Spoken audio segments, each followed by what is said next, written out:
Olá, vamos falar um pouquinho sobre educação inclusiva hoje. E hoje eu quero falar para vocês sobre aquela parte de iniciar mesmo o processo de inclusão escolar, quando aquele aluno chega para a gente, né?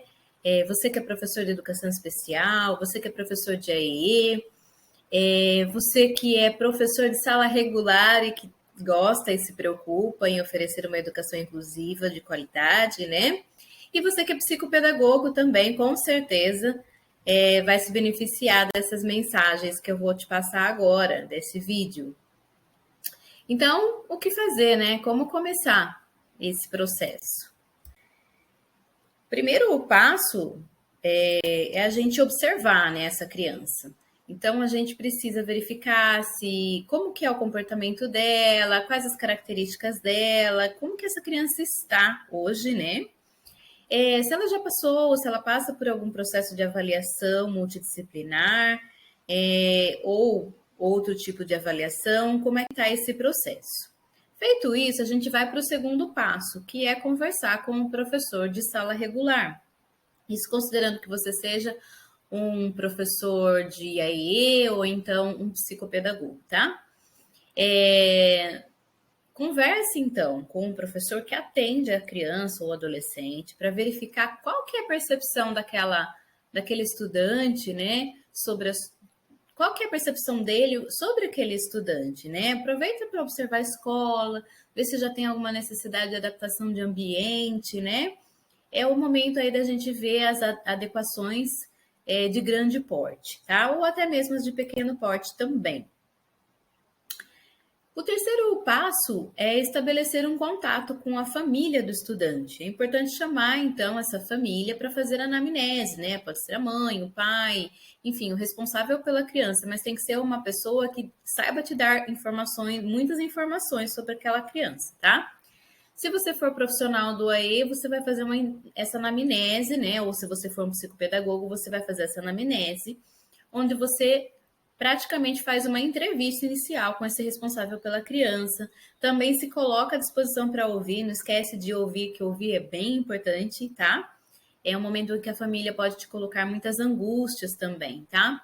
Mas não deixe de colher informações importantes sobre o estudante, como as características dele, os gostos particulares, a saúde, né? A organização familiar, como acontece, como foi a gestação, enfim, coisas desse tipo, tá?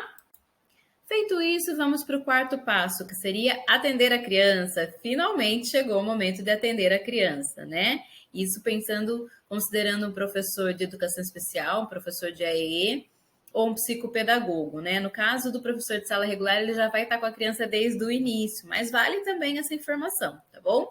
Então, no primeiro contato, planeje brincadeiras, jogos, atividades que te permitam se aproximar desse estudante, né? Criar vínculo, porque nos próximos atendimentos o vínculo vai ser bem importante. Depois disso, começam então os atendimentos iniciais, né? E nesses atendimentos, você deve procurar planejar atividades que te permitam avaliar habilidades que já foram adquiridas, habilidades que ainda precisam ser melhoradas, né? É o momento que você vai olhar para a criança por trás do laudo, né? Não vai olhar para o laudo, vai olhar para a criança, né? Na verdade, isso deveria acontecer desde o início do processo, mas a gente sabe que nem sempre acontece. Então, esse é o momento que você deixa de lado tudo que você ouviu sobre a criança, tudo que você pensava sobre a criança, e você vai ver realmente como ela é, qual o seu potencial, quais as suas dificuldades, né? Não esquece de olhar para as potencialidades, não olhe somente para as dificuldades, tá bom? Mas calma, você não precisa fazer tudo isso de uma única vez, porque são muitas habilidades que você tem que observar, não é uma só, tá? Não é uma avaliação de um dia. Não tem como ser uma avaliação de um dia, tá?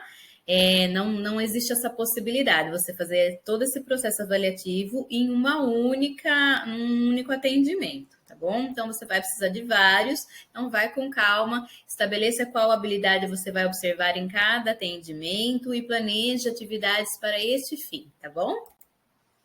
Depois que você fez todos esses processos, já avaliou essa criança, já sabe quais as potencialidades, já sabe quais as dificuldades, aí sim vem a parte do plano de ensino, né? O plano de AE, que a gente chama, ou o plano de ensino individualizado, né? Então, não é olhar para a turma toda, mas sim olhar para aquela criança, aquele adolescente, enfim, aquele estudante, tá? Então, depois de realizar a avaliação das habilidades, você terá instrumentos para poder planejar. E eu gosto de planejar anualmente, tá? Mas você pode também fazer um planejamento semestral, se a sua unidade assim permitir. E aí, neste planejamento, você vai estar colocando informações importantes para a intervenção pedagógica, vai estar planejando como é que vai acontecer essa intervenção, tá? Se você é psicopedagogo, então será o momento aí de você planejar a intervenção psicopedagógica. E se você é professor de AE, é o momento de planejar a intervenção pedagógica. E se você é professor de sala regular, você também tem que planejar isso junto com o professor de AE, tá bom? É um planejamento que deve ser feito a várias mãos, se você está atuando dentro de uma escola. Ele não deve ser feito por uma única pessoa, tá? E nem seria legal e nem seria possível ser feito somente por uma pessoa, porque ele envolve mesmo muitas outras pessoas, né? O processo de inclusão, ele não é um processo solitário, ele não pode ser um processo solitário, porque quando a gente trabalha a inclusão como uma pessoa só é muito, muito, muito desgastante, muito difícil, né? Então eu oriento que você sempre procure apoios, vínculos, parcerias, tá? Eu vejo o professor de educação especial, vejo o professor de AE como um verdadeiro parceiro, se você é professor de sala regular, e vice-versa. Se você é professor de AE, veja o professor de sala regular como seu parceiro, tá bom? Então, isso que eu queria passar para vocês hoje. Parece bastante coisa, né? Nossa, realmente foi um turbilhão de coisas. Mas calma. Prioriza o que é o mais importante, coloca alguns tópicos, vai seguindo passo a passo, que vai dar tudo certo, tá bom?